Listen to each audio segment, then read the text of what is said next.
Gjykata kushtetuese shfuqizoi pjesën e metodologjisë së regjistrimit të popullsisë së vitit 2021 që i referohet popullsisë rezidente dhe jo rezidente, pasi vlerësoi se ato nuk janë në përputhje me vlerën themelore të rendit tonë kushtetues dhe sundimit të ligjit. Sipas kushtetueses, vendimi nuk do të zbatohet në mënyrë retroaktive për regjistrimin e popullsisë së 2021-s, që tashmë është kryer, por do të vlejë që tani e tutje. Drejtori i Entit Shtetëror të Statistikës i tejkaloi kompetencat e tij dhe me një akt nënligjor metodologjia kreu një kategorizim të popullsisë rezidente dhe jo rezidente, për të cilin nuk ka autorizim ligjor sepse ligji për regjistrimin e popullsisë, familjeve dhe banesave në Republikën e Maqedonisë 2021 nuk parashikon që kategorizimi i popullsisë të zhvillohet me një akt nënligjor.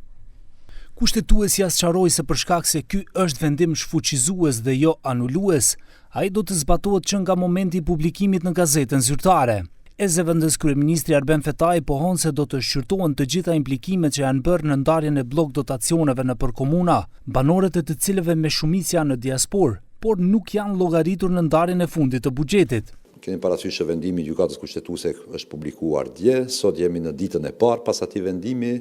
në mëngjes dhe duhet që brenda ditës dhe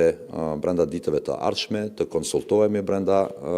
koalicionit qeverisës dhe të reflektojmë mbi pasojat e këtij vendimi. Pra do të jeni të informuar gjatë ditëve në vijim. Për sa i përket pjesës së dytë të pyetjes suaj në lidhje me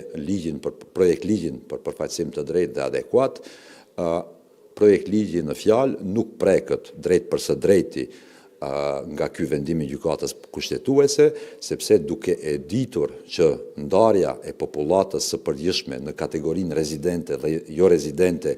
nuk ekziston as kundin në përligjet e vendit tonë dhe në kushtetutën e vendit, jemi siguruar që këtë çështje ta lëmë domethënë të hapur. Kryeministri Mickovski qëndron mbrapa propozimit që për të mos i kontestuar të drejtën e votimit qytetarëve që jetojnë dhe veprojnë në diasporë, të kemi një njësi zgjedhore. Madje ai tha se edhe regjistrimi i popullsisë duhet të bëhet përmes platformës online dhe kryqëzimit të dhënave nga baza të ndryshme të institucioneve shtetërore dhe vetëm 10% e popullsisë që ngjelet të regjistrohen nga tereni.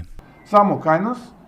пописот се претвори во политичка алатка, иако и тогаш и денеска како опозиција тврдиме, а то сега како влада, а тогаш како опозиција, ова е техничка операција, да не ја поврзуваме со политички работи. Ова е техничка за да ни даде одговор како ќе се развива државата.